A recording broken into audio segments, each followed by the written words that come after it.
This is Quiet Conversations with Zethu Gqola. We're in Cape Town, South Africa at the Book Lounge, and I can't believe I'm saying this, but Pan Macmillan has put me in front of a woman that I didn't know about until exactly a month ago, that I've fallen deeply in love with, and whose books I read and finished in 2 weeks. Can you believe who it is? It's Tomi Adeyemi. Hi. Hi. Yes, that was the interesting fun fact when I met you just now and I was fangirling you. So I found out about your books when it was announced that Children of Blood and Bone was going to become a Hollywood blockbuster. Yeah. Then I was like, where have I been? Because I'm quite vigilant in reading the news and things like that. And I read how all of these articles were describing the book, comparing it as like a modern age Harry Potter with like an African twist to it. And I was like, I've got to read this. It's amazing that there's such a big African author who has created something like this. And I must say, after reading those books, I felt like all those articles that were talking about the movie hadn't actually read the books. Why is that? Because to summarize it or compare it to a Harry Potter, I get where they got to that, but I felt like there could be something more original and mythical in the way in which it was described versus comparing it to something that exists. Yeah, when I talked to my publisher, especially when we were closing the trilogy and they're like, what do you want to do? I was like, well, I want to turn the wheel. I think great fantasy authors, if there's this grand wheel, they turn it. Like Lord of the Rings, turn the wheel. It did. I think Harry Potter turned the wheel. I think Twilight turned the wheel. I think The Hunger Games turned the wheel. So I see Children of Blood and Bone as another turn of the wheel. I believe that too, because I couldn't believe how much it had turned the wheel until I found out about it. Yeah. And it's an astounding trilogy of books. I wanted to know which was your favorite to write and which was your least favorite. Although obviously they're all your favorites. No. They're not. Which one was your favorite? I know this is an interesting question. You know what? I can't say favorite. I can say the last book meant the most to me. Really? Yes, it meant the most to me. I went through so much to write this trilogy. This was my dream. People often ask, like, when did you start writing? And I'm like, this is the first thing I ever did. Like, wow. My parents didn't know I was doing it. A teacher didn't tell me to do it. I sat at a computer and I started typing. And this is when we still had like floppy disk. Oh, wow. I typed a single. I was alive in that era. Yes, I know. When I talk to the kids, I'm like, you don't know what computers You don't know what 3 like. megabytes and a dream is. Exactly. It was like, my first story, 30 pages, single spaced. Wow. And it was everything I wanted in my life at that time.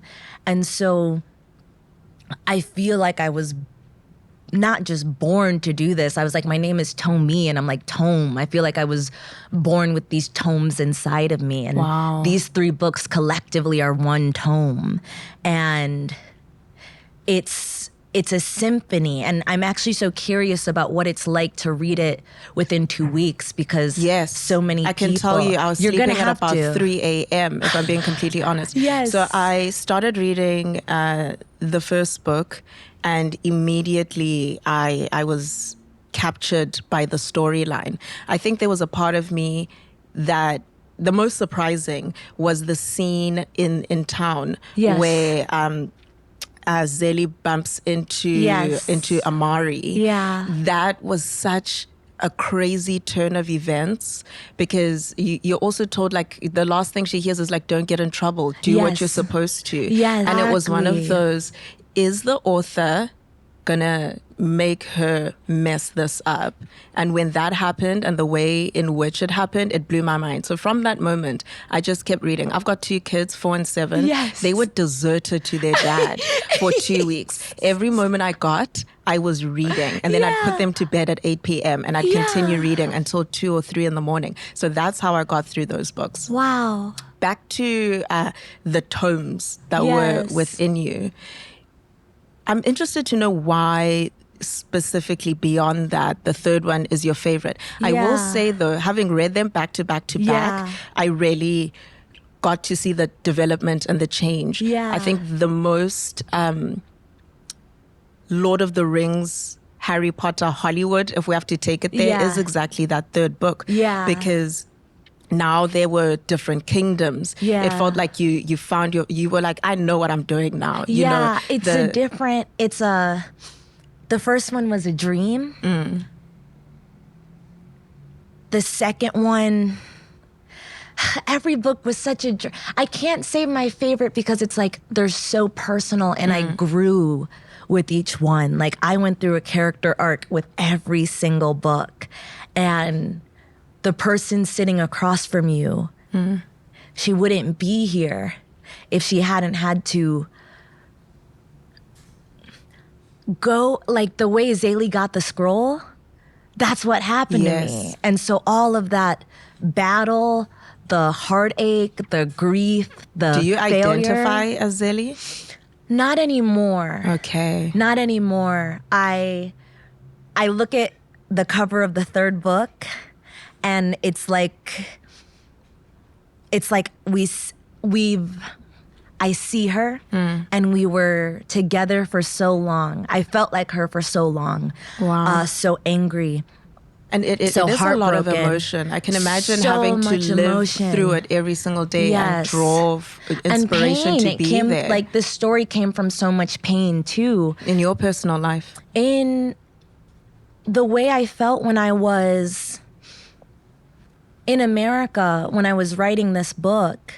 Every time I turned on the news, someone who looked like me was being brutally killed by the police. Oh, wow. And that was, like my mother, she tells me I called her crying almost every night. Like I don't even remember that. Yeah. I used to have panic attacks just getting in my car because the incidents always happened in my car or in cars. So it's like I was worried for my life. I was worried for my family's life. I was worried about how people would react to it. And the powerlessness, there's a passage in the first book, and it's so magical because it's the passage that got Thuso, where she was like, I have to play this part. It's the passage that got Gina Prince Bythewood, our director, to say, like, I have to direct this movie.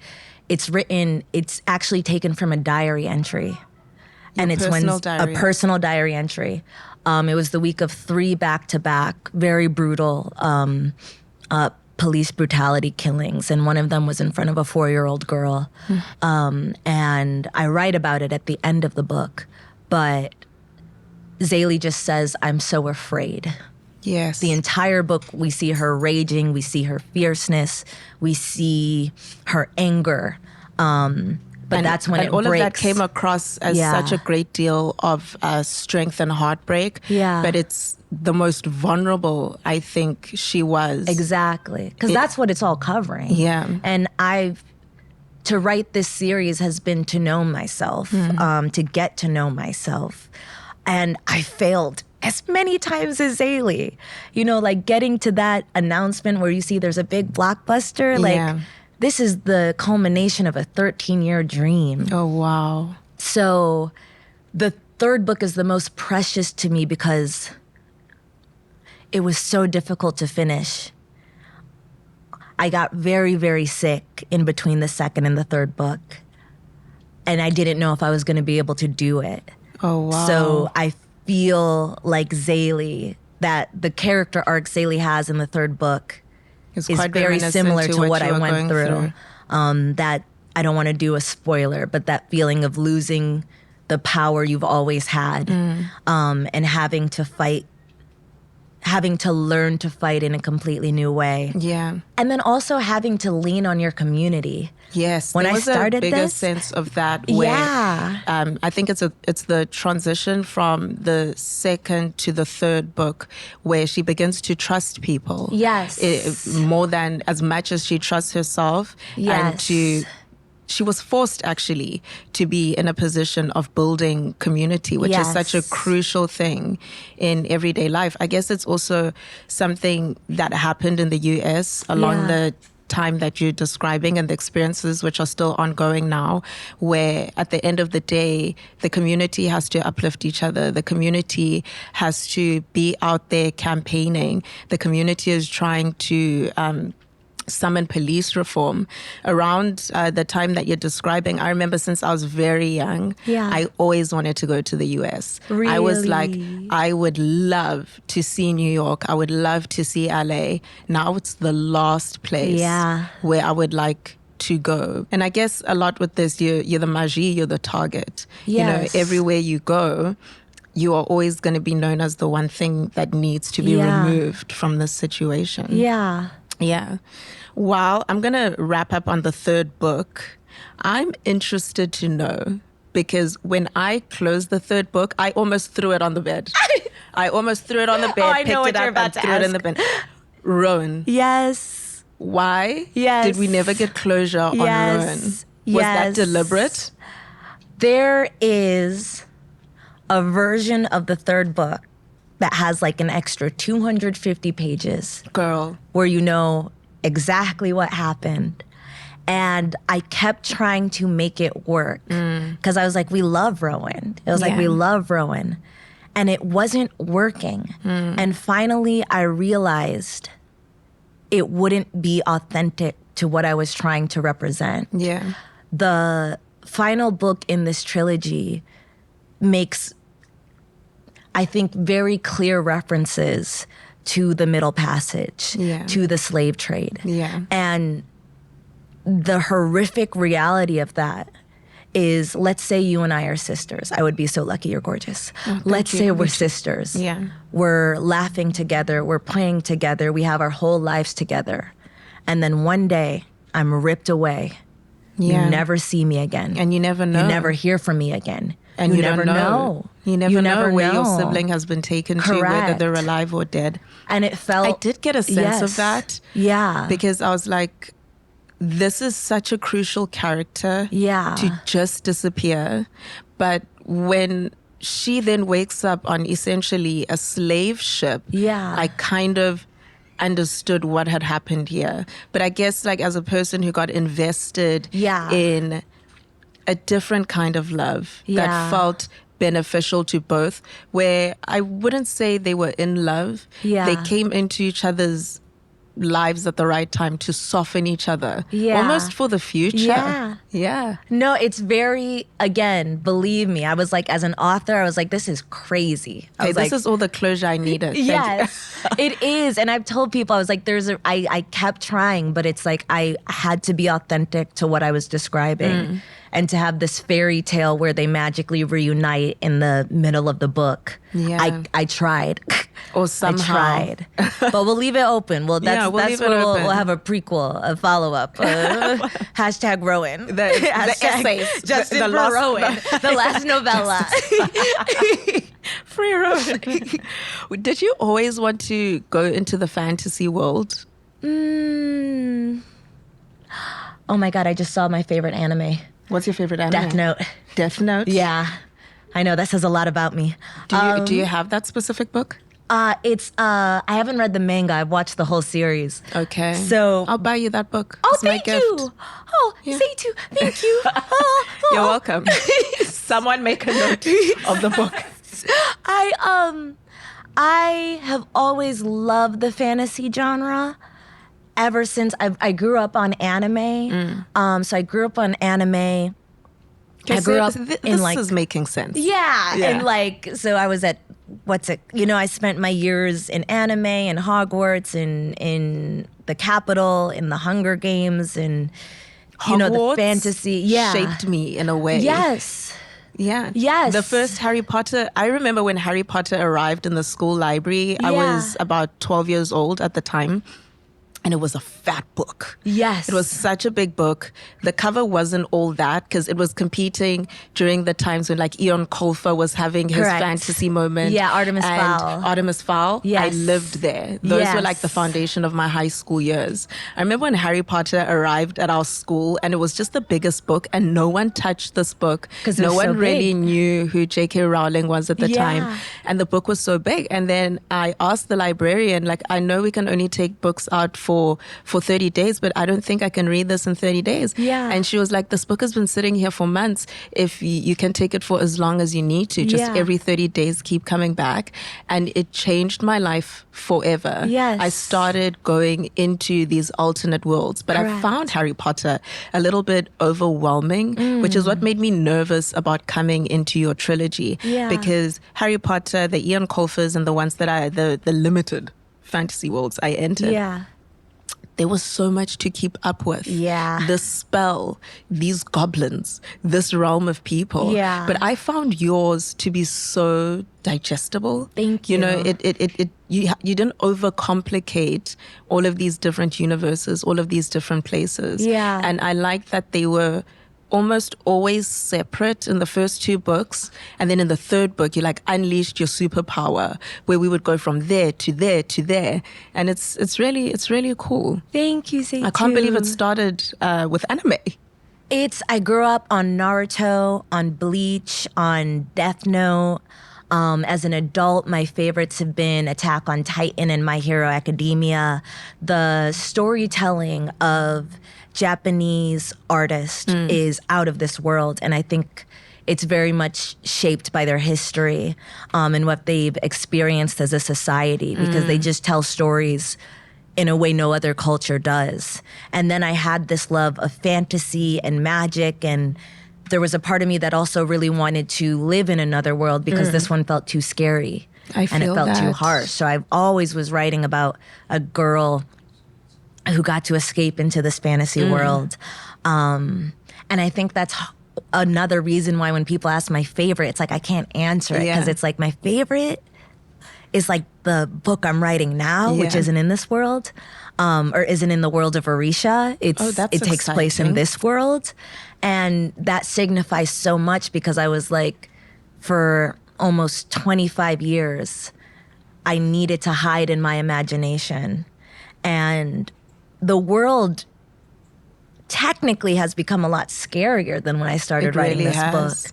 And yet I feel safe to be myself in it. Oh, that's incredible. It's been the most, to start at a place of such fear that I couldn't get in the car to like go get groceries, and to now be able to place of power, to sit in my power and be like, oh, I'm writing a news story and I don't need to disappear into a fantasy world. That's incredible. I want you guys to see the world the way I see it. It's, you know, to get to do this, to go to set, to be sitting right next to Viola Davis. That is crazy. Like it's taken.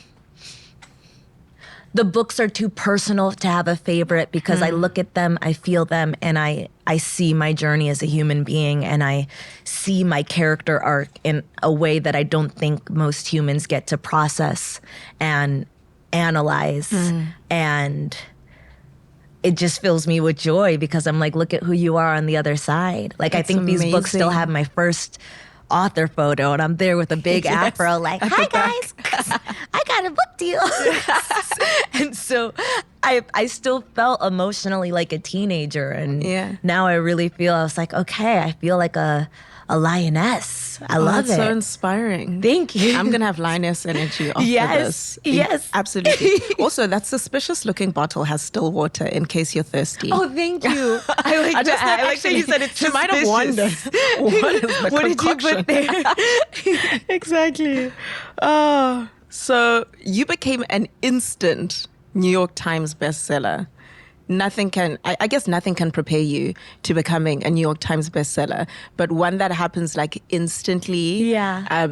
So when Children of Blood and Bone accomplished that, did you feel a pressure to start the second one? Had you already started how does writing a trilogy work? I'll tell you what my kind of like the guardian angels to me in this industry told me. They're like, just get through your first one. Like, just get through your first trilogy. This trilogy was insane. Like, it usually, if I signed a book deal today, that book would be out in 2027 or 2028. Oh, wow. When I signed my book deal for Children of Blood and Bone, the book was out 8 months later. What? That's insane. Children of Blood and Bone, the way I started writing it, also started That's at almost an insane a full-term pace. pregnancy. It was a full, because it's like I wrote the first draft of Children of Blood and Bone in a month, the second draft in a month. It was basically a draft a month for about 7 months. Wow. I signed my book deal, and then I wrote 33 more drafts within the 8-month period that it took to go. Did you have time for anything else? I didn't. I mean, I was young. I was like, the book came out when I was 24, so I think, you know how like when you're young, you're able to party a lot? Yes, and you can do anything, actually. Yes. So because I was young, I was like, I could write all night. I was just writing all the time. I was flying to different time events in the morning for marketing. Was better as well. Yeah, you could just sleep kept late going. and wake up early and you'd be all right. And it was a lot because it wasn't just writing the book now. It was like you have to sell the book. You have to talk to librarians, English teachers, consumers.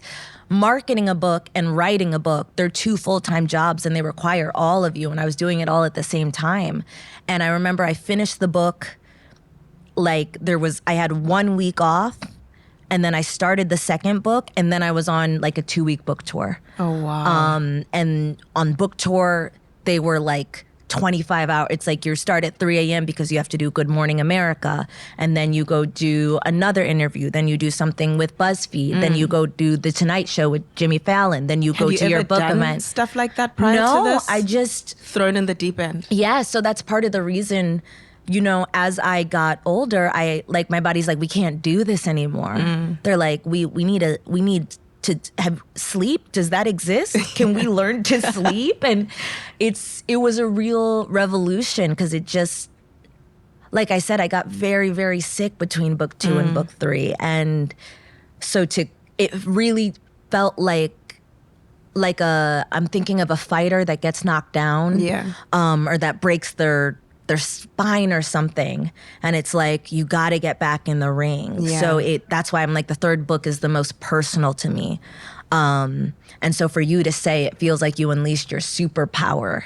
in that really one did. And for me to know that there's more I wanted to write, but I was like, save it for the screen because the reader can only digest so much. That is a great piece of information to have. Yeah. Save it for the screen. Yeah, no, That's believe me. I was amazing. like, people will be like, no, we want 600 pages. I was like, you cannot handle 600 pages of this character went here and then they went there and then they cut this person there. So by this book, you knew that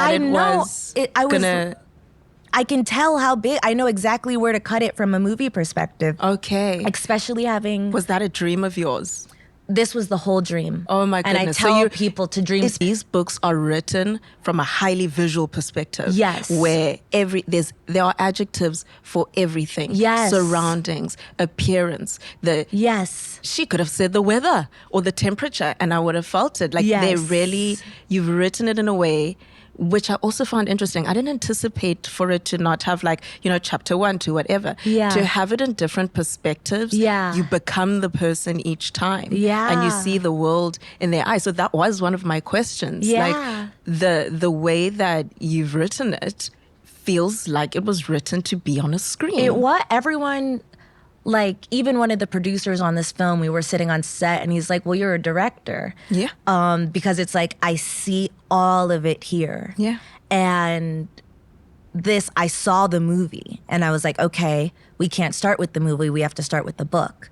Every medium is different. Yeah. The way to connect with you when I'm writing is different than the way to connect with you when I'm writing a screenplay, which is different from the way Gina will choose the shots to connect with you when you're sitting in the theater. It's been the most amazing experience to see, because people are like, can you believe it? Can you believe it? And I was like, yes, I envisioned this specifically for several years. I was like, yes, I pictured this exactly. Now, there are small details that make me flutter. Like seeing a flower. I remember we were filming a temple scene. I don't want to do spoilers. We were filming a scene where they're climbing. And I remember in, I guess, 2016, 2015, I remember looking up flowers and describing a certain flower that was there. And then I'm sitting on set and I turn and I was like, wait a minute, I know that flower.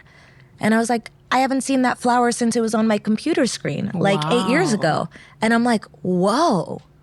Like that flower is the most special. That flower to me represents you did this. Yes. It's a full circle moment, actually. It's full. It's like the universe it's the always tiny had this plan details for you. And it's just a little reminder. The tiny details. Because the big things, where you're supposed to I'm be. like, I saw it, I pictured it, I've seen this movie in my head for so many years. And what's coming is even more fantastic. I can't wait. I promise the cast you. is out of this world. Speaking of everything in the universe is always connected. Yes. I went to high school with Thuso. Are you joking? I did. She was like in a grade below me. She was one of the most excellent drama students ever. So her getting the success is amazing. Her being cast as Zelly, I think is such a beautiful thing to have happened. Because I cannot imagine another Hollywood actor who can embody that range Zethu, of emotions through looking at her body of work and that she's done before. And when you read this movie, it's like she is the perfect person who can bring this character to life. She has worked, I'm telling you, all of South Africa will be so proud. I am so deeply proud. I tell her every single day. She trains for hours and hours and hours. The emotion she brings, she is truly exceptional, and she's put her all in this, and she continues to put more. She started with her all, and I've seen it. I told her, I was like, Thuso, you're like quicksand. I was like, you sink more into this role every single day. That's incredible. So she's truly, truly won my heart. That in just a few days. So happy. And so I cannot wait for you as a country to see what she has done and to see how proud. And there are a lot of amazing South Africans in this project. I'm Nigerian American. There's a lot of amazing Nigerians in this project. We just haven't been able to announce them. Yes. I know some people are like, where am I? Where am I? Where am I? But I was like, I promise we're all here. We're all because here. Because it is an initial cast announcement. It's to grab the attention. It's to announce the leading roles, the specific characters it's that also people technical. have 1,000. Sometimes it's like, oh, I want you guys to know about these 4 amazing Nigerians, but their deals aren't done. Yeah. So legally we can't. Sometimes it's that specific. This is about I think there's 400 plus people on this project. Yeah. That's a big project. It's intense. And so I understand when people are frustrated, and I understand also as a consumer, I've grown up loving loving these series, being so excited for the adaptation, and you wait with bated breath, and then it's revealed and you go crazy, all talking about it and commenting about it and going to page 41 and saying, well, she said this. And so when it was happening with my announcement, I was like, oh my goodness, you're not the consumer anymore, you're the creator? Yeah, you are. What? Speaking about going to page 41 and she said this, I know a big internet debate was because you are so descriptive over what the characters look like. Amandla Steenberg, adore her. She's incredibly talented. One of the biggest things people obviously brought up was Amari being described as copper toned, but Amandla coming out as not copper toned. What are some of the challenges in putting together a cast that meets everyone's expectations? Yes, I appreciate that question because I haven't gotten to speak on it.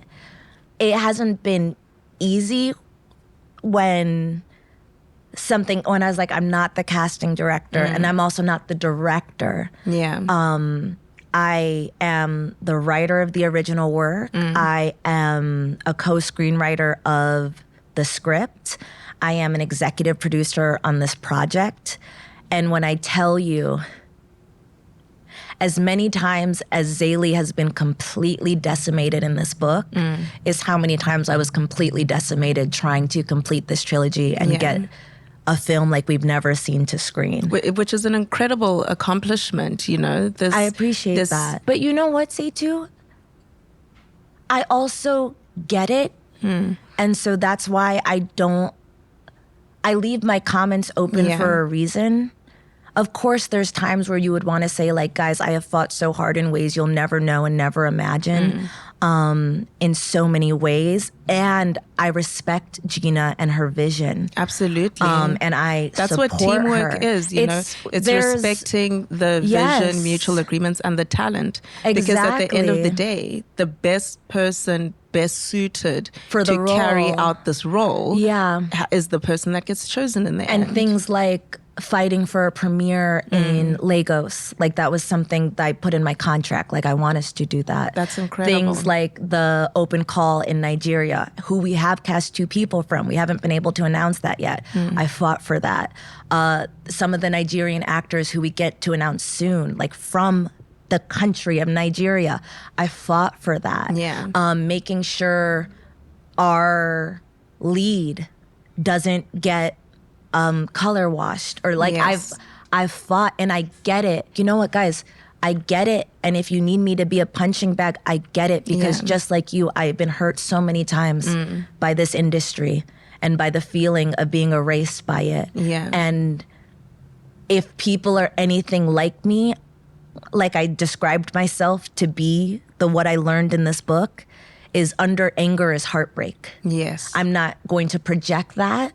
But I was like, if you feel brokenhearted by this, I don't think you'll feel that way when you're sitting in the theaters. I promise you, this world is beautiful. And we're all in it. And that's so beautiful to me. Like, when you see the scene, like where my cameo is, the girls in this scene, they you are have a cameo? Not your acting debut. Not my acting debut alongside Viola Davis. Like, cheers. It's so beautiful, and I think people will be very proud. But I understand the anger, and so that's why I don't respond to it. One, to be respectful to the cast. I support Gina, and she has put her all into this. She is one of the hardest working people I know. I can't wait to see the direction this takes. Like she signed her deal on a Saturday. We were on a 3-hour call on a Sunday. Every day before we film a scene, she goes back to the book to read the scene. Wow. You know, we've been editing the script up to, we don't stop. And so that's why I'm like, I'll always leave I hope so. One day I close my comment section, someone will go to this. You said you would always leave it open.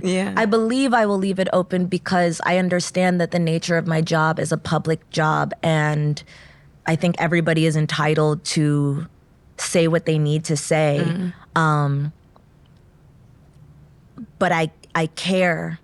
And I'm not never it not resonates fighting. Through your socials, you know. You care enough to put yourself out there to educate people who are aspiring readers on the top tips. You care enough to the Nigeria casting call. You care enough to ask people's questions and get feedback and get their opinions. You care. And I can feel the energy. Guys, the aura is immaculate. We are out of time. Oh no. But I'm sad. We are at a bookshop, and bookshops close. Okay. Tragically. I could spend 4 hours with you. Me too. We should go for lunch. I would love that. We absolutely should. Yes. I'm going to ask you some rapid fire questions just so people can get to know you. Okay. You're going to have to answer as fast as you can. Beverage of choice, tea or coffee? I was going to say Sprite. Okay, got you. Soda, sugar, moving on. But actually, I haven't met someone who enjoys Sprite in a long time. I love Sprite. Crazy That's work. my party drink. It's your party drink? Yeah, like if I'm celebrating, it's like we're drinking Sprite. With Sprite? Yeah. I'll ask you about this later. Favorite time to write, the morning or night? Night. Place of preference to write, indoors, outdoors? Indoors. Which do you prefer when writing, music or quiet? Music and candlelight. Oh, Drama. romance. Short stories or tomes? Tomes. What do you use to jot down ideas or edits, sticky notes or the notes app? Sticky notes.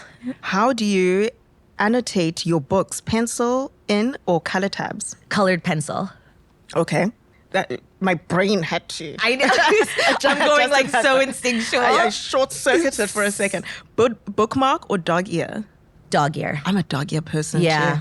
Also, I have kids. I We can't can't trust my be kids. like- They like to snoop around and take a bookmark. and be like, oh, let me keep track of this piece of cardboard. Like, I have to pay taxes. I don't have time for that. Right? Danilo that you met earlier is currently being beaten up by tax season. I'm so sorry. I'm so sorry. Wait, sorry. So, do you read by chapters, page numbers, or until you're forced to stop? Chapters. I was forced to stop. I had to go to bed. What is your preferred format to read? Audiobooks, paperbacks, or ebooks? I like paperback. Okay, one last question. Will you sign my books? Yes. Amazing. Thank you for tuning in. Thank you so much for coming on my podcast. This has been an honor. Can we do this again? Yes, we can. Cool. No cameras, just the No cameras. two of us. I'll do it with and a cameras, meal. just the two of us, all You of would? it. I That would love being be with you. Incredible. Yeah. We might have our first ever two-part Two-parter. podcast. Imagine. Okay. I like that. That would be cool. Yeah. Thank you. Thank I you, appreciate Zethu. it so much.